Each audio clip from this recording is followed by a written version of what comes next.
जय श्री राम। आज हम करेंगे रामचरितमानस बालकांड पृष्ठ संख्या 235-236। कही मृदु बचन बिनीत तिन, बैठा रे नर नारी, उत्तम मध्यम नीच लघु, निज निज थल अनुहारी। उन सेवकों ने कोमल और नम्र वचन कहकर उत्तम, मध्यम, नीच और लघु स्त्री पुरुषों को अपने अपने योग्य स्थान पर बैठाया। राजकुंवर तेहि अवसर आए, मनहु मनोहर तातन छाए। गुण सागर नागर बर बीरा, सुंदर श्यामल गौर शरीरा। उसी समय राजकुमार वहां आए। वे ऐसे सुंदर हैं मानो साक्षात मनोहरता ही उनके शरीरों पर छा रही हो। सुंदर, सांवला और गोरा उनका शरीर है। वे गुणों के समुद्र, चतुर और उत्तम वीर हैं। राज समाज बिराजत रूरे, उडगन महु जनु जुग विधुपुरे। जिनके रही भावना जैसी, प्रभु मूर्ति तिन्ह देखी तैसी।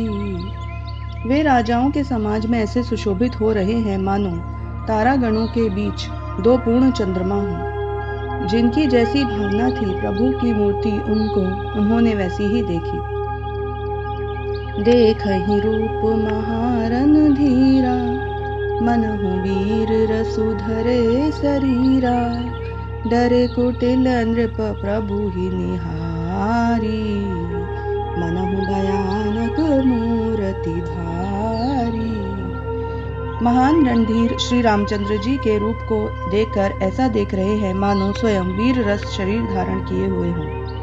कुटिल राजा प्रभु को देखकर डर गए, मानो बड़ी भयानक मूर्ति हो। रहे असुर छल छो निप बेशा, तिन प्रभु प्रगट काल सम देखा।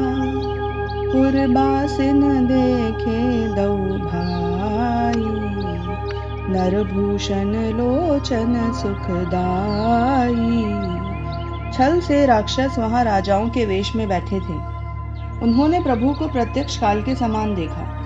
नगरवासियों ने दोनों भाइयों को मनुष्यों के भूषण रूप में और नेत्रों को सुख देने वाला रूप देखा। नारी बिलो कहीं हर्षिही, निज निज रुचि अनुरूप।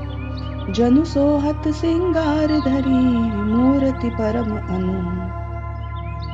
स्त्रियां हृदय में हर्षित होकर अपनी अपनी रुचि के अनुसार उन्हें देख रही हैं। मानो श्रृंगार रस ही परम अनुपम मूर्ति धारण किए सुशोभित हो रहा है। विदूषण प्रभु विराट मय दीसा, बहुमुख पर पगलोचन सीसा। जनक जाति अवलोकहि कैसे, सजन सगे प्रिय लागहि जैसे। विद्वानों को प्रभु विराट रूप में दिखाई दिए, जिससे के बहुत से मुंह, हाथ, पैर, नेत्र और सिर हैं। जनक जी के सजातीय प्रभु को किस तरह देख रहे हैं, जैसे सगे सज्जन प्रिय लगते हैं। सहित विदेह बिलोकहि रानी, शिशु सम प्रीति न जाति बखानी। जोगिन परम तत्वमय भासा, सात शुद्ध सम सहज प्रकाशा। जनक समेत रानियां उन्हें अपने बच्चे के समान देख रही हैं। उनकी प्रीति का वर्णन नहीं किया जा सकता। योगियों को वे शांत, शुद्ध, सम और स्वतः प्रकाश परम तत्व के रूप में दिखे। हरि भगतन देखे दौ भ्राता, इष्ट देव इव सब सुख दाता। राम ही चितव भाय जेहि सिया, सो स्नेहु सुख नहीं कथनिया। हरि भक्तों ने दोनों भाइयों को सब सुखों को देने वाले इष्ट देव के समान देखा। सीता जी जिस भावना से श्री रामचंद्र जी को देख रही हैं, वह स्नेह और सुख को कहने में ही नहीं आता। उर अनुभवती न कही सक सो, कवन प्रकार कहे कवि को।